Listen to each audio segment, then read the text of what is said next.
Bonjour et bienvenue sur le podcast Jouons le jeu de la vie. Moi c'est Alicia, un être humain sur la Terre, et j'ai pris la décision de voir ma vie comme un jeu. Mon but à travers ce podcast est de te partager et transmettre des outils pour t'aider dans ton propre chemin du jeu de ta vie.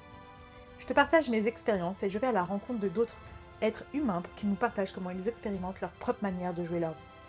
Alors c'est parti, prends ta manette, tes cartes ou encore ton stylo, c'est le moment du podcast.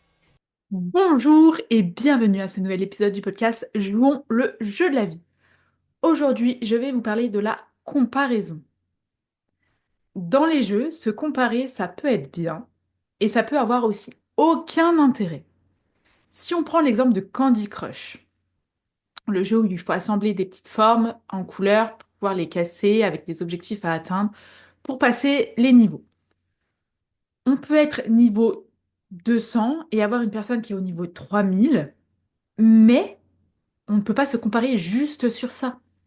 Parce que si on se compare juste à ça, ça voudrait dire que la personne, si ça se trouve, elle a mis 5 ans pour arriver au niveau 3000 et que nous, on a passé le niveau 200 en même pas 1 heure. Bon, j'abuse peut-être, mais c'est pour l'exemple. Ce qui veut dire qu'en fait, on se baserait juste sur le fait de passer les niveaux et pas sur les compétences de jeu.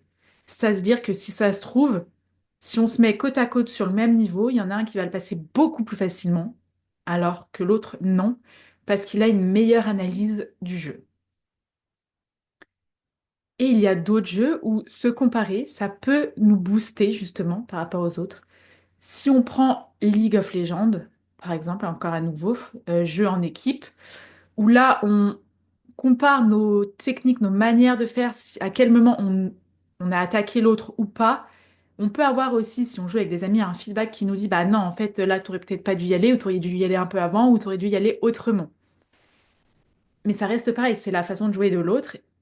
Mais s'il est plus expérimenté, ça peut valoir le coup de se comparer et de se dire, allez, vas-y, moi j'y vais, je veux le dépasser. Dans la vie, bah, c'est pareil. Il y a des fois où se comparer, ça peut être bien, et il y a des fois où c'est pas forcément hyper bien ou pas hyper sain. Le fait de se comparer avec quelqu'un d'autre, un voisin, un ami, un proche, un inconnu, j'en sais rien qui, là, c'est là où ça va pas être forcément sain. Parce que, bah, déjà, on n'a pas du tout la même histoire, on n'a pas eu la même enfance, on n'a pas vécu au même endroit, on n'a pas vécu forcément à la même époque, suivant l'âge de nos voisins ou avec qui on se compare. Donc en fait, il y a plein de points qui sont pas du tout pareils.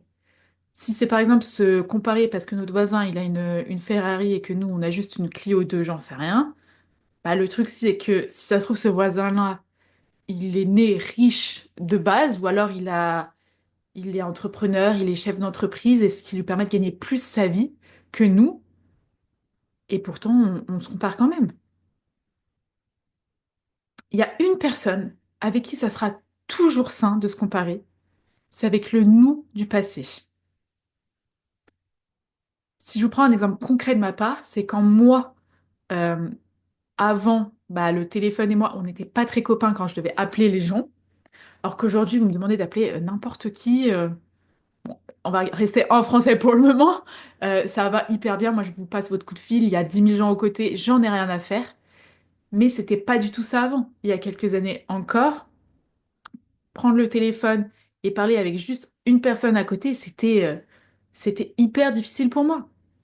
Et ça s'est amélioré justement dans le fait bah, d'oser, de avancer, de tester, de le faire petit à petit, puis jusqu'au jour où je me suis rendu compte que j'étais en train de t'appeler dans un escalier où il pouvait y avoir plein de monde qui monte ou pas, où ça résonnait à fond, et que j'en avais absolument rien à faire. Donc je me compare, moi, j'essaye en tout cas, il m'arrive encore de pouvoir me comparer avec d'autres personnes où on n'a pas la même vie, et là je fais attention, je me dis, ouh Alicia, t'es en train de dériver là. C'est de me comparer voilà, avec le nous du passé. Et par exemple, ça peut être sur un sport, sur ce qu'on veut atteindre, peu importe, de se dire, on était là il y a 1 an, 2 ans, 6 mois, vous mettez la date que vous voulez, on a avancé, aujourd'hui on est là, on est plus haut. Et bien c'est déjà là la comparaison, de se dire, ok, qu'est-ce qui s'est passé pour que je passe de ici à ici, pour que j'y arrive? Qu'est-ce que je peux faire maintenant pour passer de ici à au-dessus? voilà, se comparer avec soi-même, même avec le nous du présent proche, du passé proche peut-être, plutôt. Aujourd'hui, qu'est-ce que tu fais de mieux que le ou la toi du passé avait du mal à faire, n'arrivait pas, et où en fait t'as déjà avancé. Et après, si tu veux aller plus loin, qu'est-ce que tu pourrais faire et laisse ton imagination venir, même si c'est complètement débile, pour essayer de passer au niveau supérieur et de comparer avec le toi du présent, du passé proche. Je vous dis à très vite pour un nouvel épisode. Si vous voulez vous abonner, vous pouvez sur Instagram Alicia-Fiar ou sur LinkedIn Alicia Fiar. Vous pouvez également me laisser 5 étoiles si ce podcast vous a plu et en parler à des amis. À bientôt!